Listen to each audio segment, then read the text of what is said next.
गाजियाबाद में सूर्य हत्याकांड का आरोपी असद पुलिस एनकाउंटर में ढेर हो गया।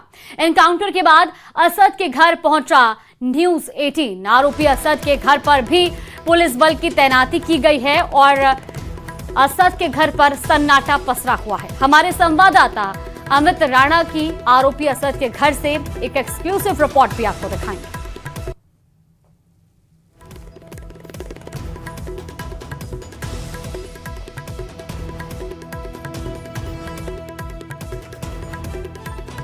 सूर्य हत्याकांड का मुख्य आरोपी असद, जो कि 50,000 का इनामी बदमाश भी था, आज अल सुबह पुलिस मुठभेड़ में मारा गया।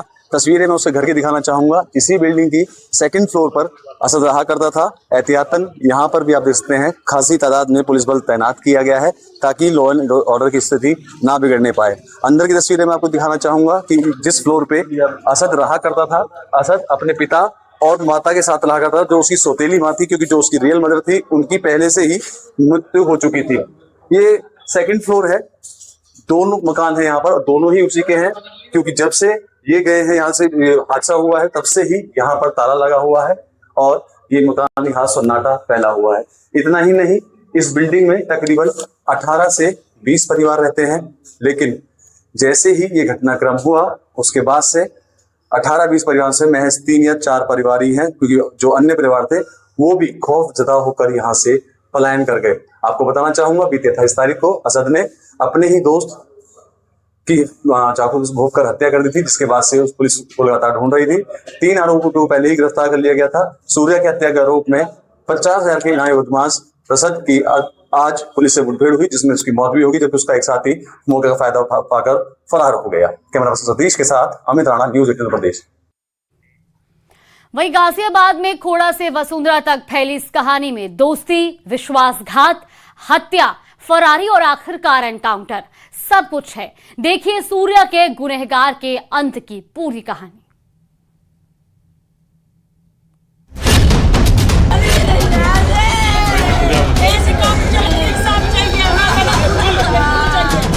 मोदी योगी से यही दरख्वास्त है, मुझे खून के बदले खून चाहिए और मुझे कुछ नहीं चाहिए। फरार आरोपी असद को अल सुबह मुठभेड़ के बाद ढेर कर दिया है।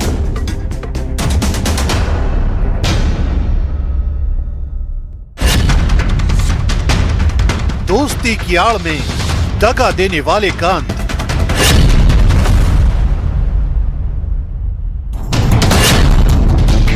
गाजियाबाद के वसुंधरा में असद का एनकाउंटर।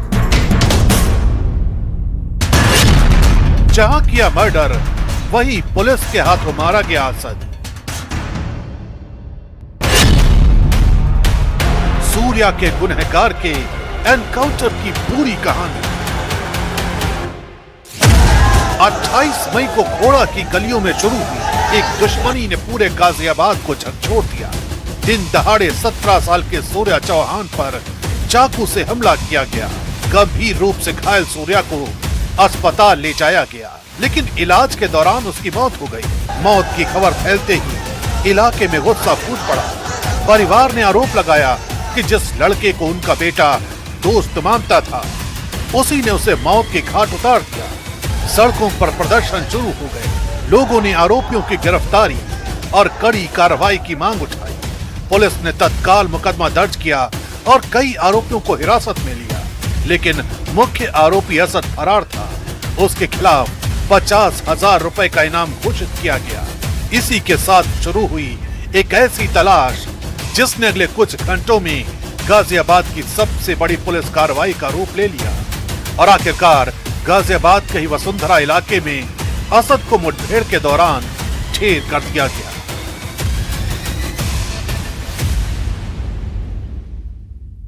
मुख्य आरोपी असद है, वो अपने दोस्तों के पास कुछ पैसे लेने के लिए आ रहा है, क्योंकि उसे यहाँ से बाहर भागना था। जैसे ही इसकी सूचना पुलिस को मिलती है, पुलिस ने बैरिकेड की, मेन रोड पे बैरिकेड की, लेकिन जैसे ही पुलिस ने उसको रुकने का इशारा किया, उसने अब बाइक जंगल की तरफ दौड़ा दी। पुलिस ने भी उसका पीछा किया। इसी दौरान उसके द्वारा पुलिस पर फायरिंग की गई। तकरीबन 7 राउंड फायरिंग उसकी तरफ से की गई थी। जवाबी कार्रवाई करते हुए पुलिस ने फायरिंग की, जिसमें कि असद को गोली लगी। वहीं असद के द्वारा चलाई गोली से एक सिपाही भी घायल हुआ। दोनों को अस्पताल ले जाया गया, जहां डॉक्टरों ने उसे मृत भी घोषित कर दिया। फिलहाल मैं तस्वीर आपको दिखाना चाहूंगा। ये मेरे पीछे मौके पे वही तस्वीरें हैं जहां एनकाउंटर हुआ था। और यहाँ पर आप देख सकते हैं पूरा ये जंगल का इलाका है जहां इस तरह का ये एनकाउंटर पुलिस के द्वारा किया गया है। बताया जा रहा है कि असद लगातार ठिकाने बदल रहा था और पुलिस की गिरफ्त से बचने की कोशिश कर रहा था। इसी बीच पुलिस को सूचना मिली कि वो अपने एक साथी से मिलने और कुछ पैसे लेने के लिए खोड़ा इलाके में आने वाला है। इनपुट मिलते ही खोड़ा और इंदिरापुरम पुलिस ने जॉइंट ऑपरेशन शुरू कर दिया। पूरे इलाके में बैरियर लगाकर चेकिंग की गई और संदिग्ध वाहनों पर नजर रखी जाने लगी।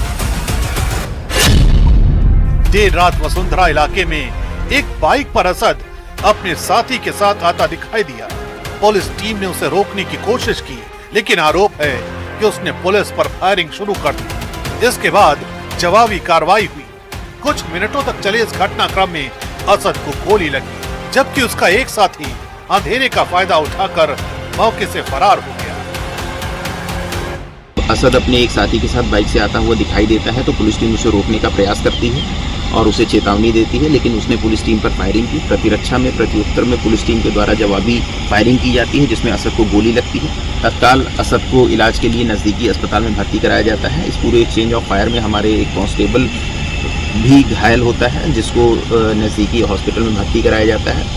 इस पूरे प्रक्रम में इसका एक जो दूसरा साथी था वो भागने में कामयाब होता है और जो यहाँ पर असद की बाइक है उसको बरामद किया गया है पुलिस के द्वारा, और जो पिस्टल का यूज़ किया है उसने उसको भी पुलिस के द्वारा बरामद किया गया है।